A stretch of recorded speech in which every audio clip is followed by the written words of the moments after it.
बिस्मिल्लाहिर्रहमानिर्रहीम। अस्सलामुअलैकुम दोस्तों, कैसे हैं आप सब लोग। मैं हूं आप लोगों का दोस्त वज़ीर अज़हर मेहदी और आज दूसरी वीडियो के साथ आप लोगों के सामने हाजिर हूं।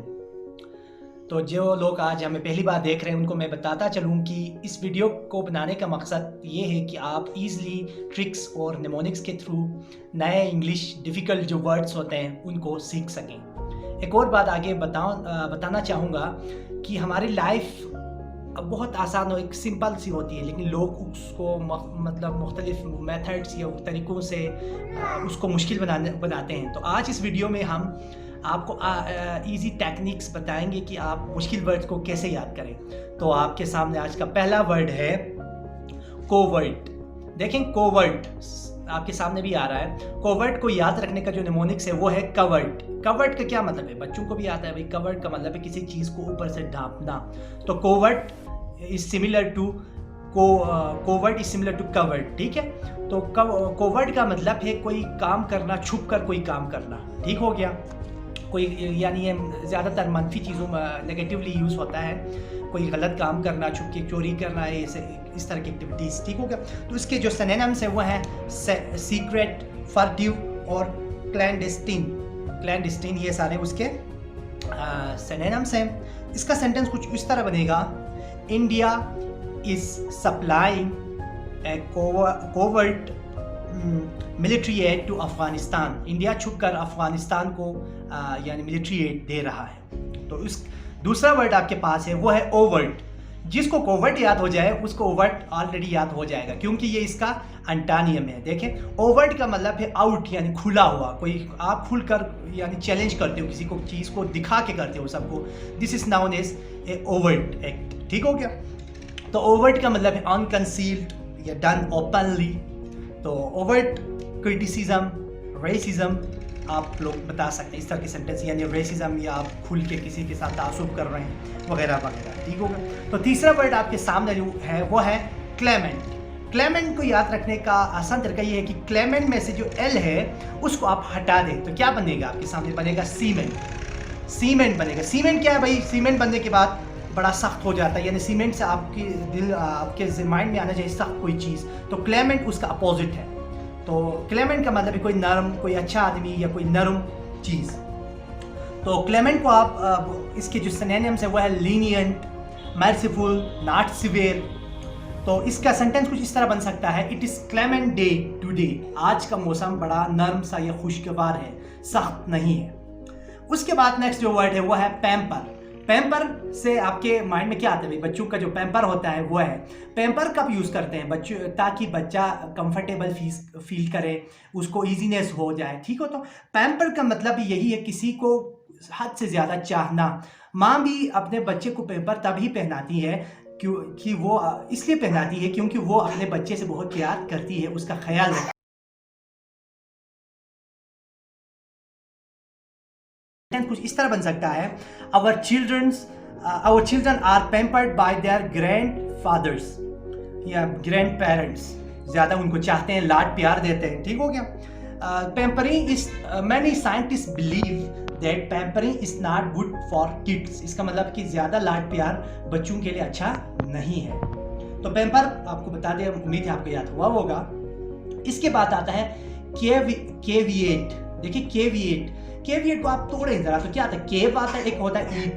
फर्ज करें रात का एक है आलम है, सन्नाटा है, वहाँ पे आप के साथ कोई नहीं है, आप किसी नाले में या किसी पे हाइकिंग पे जा रहे थे, रास्ता भूल गए, तो आप फिर आपने रात को बारिश हो गई तो आपने किसी केव में क्या किया, वहाँ पे आप बैठने केव में आपने रिहाइश ली। तो अब आपको डर होगा कि शेर आकर आपको खा न ले, तो केव ईट यानी केव में खा जाने का डर। तो केविएट का मतलब भी यही है, वार्निंग।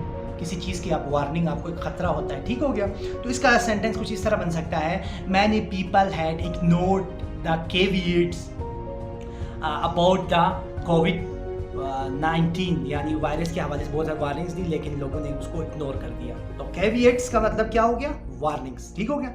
नेक्स्ट आपका जो वर्ड है वो है ट्रैक्शन। ट्रैक्शन का वर्ड बिल्कुल सेम है फ्रिक्शन की तरह। फ्रिक्शन क्या है भाई, फ्रिक्शन रगड़ को कहते हैं, गाड़ी की जो ग्रिप होती है रोड के ऊपर उसको कहते हैं फ्रिक्शन। यानी ट्रैक्शन का मतलब ही वही है, गाड़ी की जो टायर की ग्रिप होती है, ठीक हो गया। तो इसका जो है क्या सेंटेंस इस तरह बन सकता है, he has lost traction and hit traction of his car and hit the pole. तो मेडिकल टर्म में इसको याद रखने का तरीका है फ्रैक्शन। फ्रैक्शन कहते हैं हिस्से होना, एक होल नंबर के जो हिस्से होते हैं मैथ्स में फ्रैक्शन कहते हैं। तो फ्रैक्शन का मतलब है कि खुदा ना खास्ता आप कहीं जा रहे हो, आपका एक्सीडेंट हो जाए तो आपकी हड्डी टूट जाए, उसको तब आप क्या करोगे, आपके हड्डी के फ्रैक्शंस हो गए, आप डॉक्टर के पास जाओगे, डॉक्टर क्या करेगा, यहाँ से आपकी पट्टी कर देगा, लेकिन पट्टी के साथ एक या कोई लोहा या फिर कोई लोहे की कोई रॉड या फिर लकड़ी का कोई चीज़ बांध देंगे साथ में। तो उस अमल को भी कहते हैं ट्रैक्शन। समझो कि आप उसको ठीक करने के लिए बांध के रखते हैं। तो इसका सेंटेंस कुछ इस तरह बनेगा, after allies back operation he was in traction for 6 years। Next हमारे पास जो सेंटेंस है वो है पू पू। उसको आप याद रखें फू फू से। फू फू क्या कब करते हैं आप, फर्ज करें कोई चीज़ आपको पसंद नहीं तो आप कहते हैं फू फू, उसको दूर भगाने के लिए, धुआं आ रहा है आपकी तरफ, आप फू फू करेंगे। ठीक हो गया। तो पू पू का मतलब भी है किसी चीज़ को रिजेक्ट करना, लेकिन याद रखें ये किसी आइडिया या सिस्टम को रिजेक्ट करने को कहते हैं पू पू। ओके। तो आपको याद होगा पाकिस्तान में किसी ने वो वाटर कार बनाई थी, फिर लोगों ने रिजेक्ट कर दिया, वो बाद में फ्रॉड या कोई निकल आया।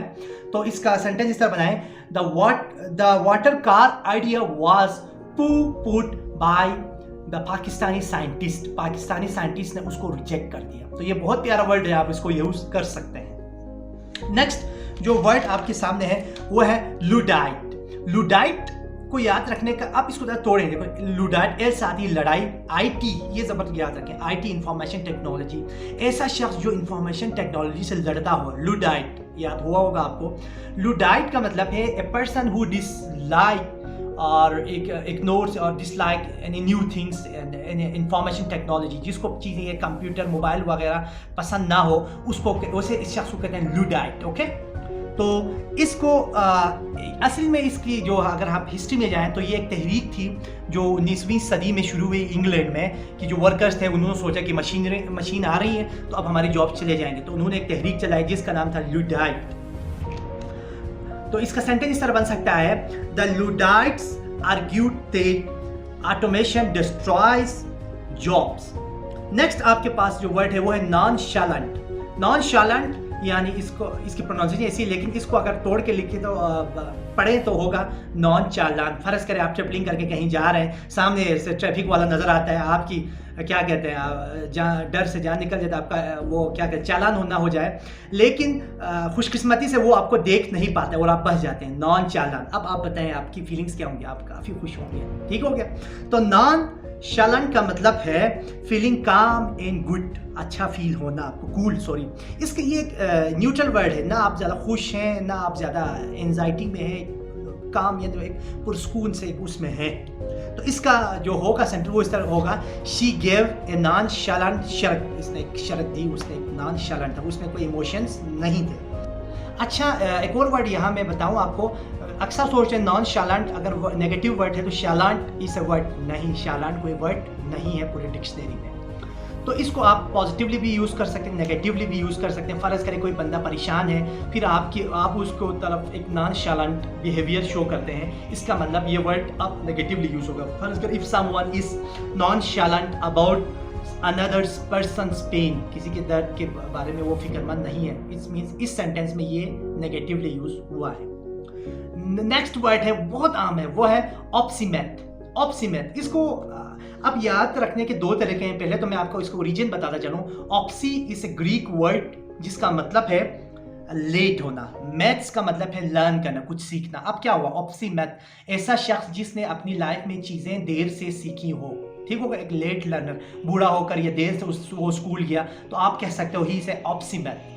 एक और वर्ड है उपस्मेत। यार होता है ना, जब आप बच्चे बड़े तेज होते हैं मैथ्स में, बड़े किसी को आप मैथ सिखाने बैठो तो वो कहते हैं उप्स यार मुझसे नहीं होगा ये मैथ। तो ऑप्सी मैथ का मतलब क्या है, जो लेट लर्नर है, लेट लर्नर। ठीक हो गया।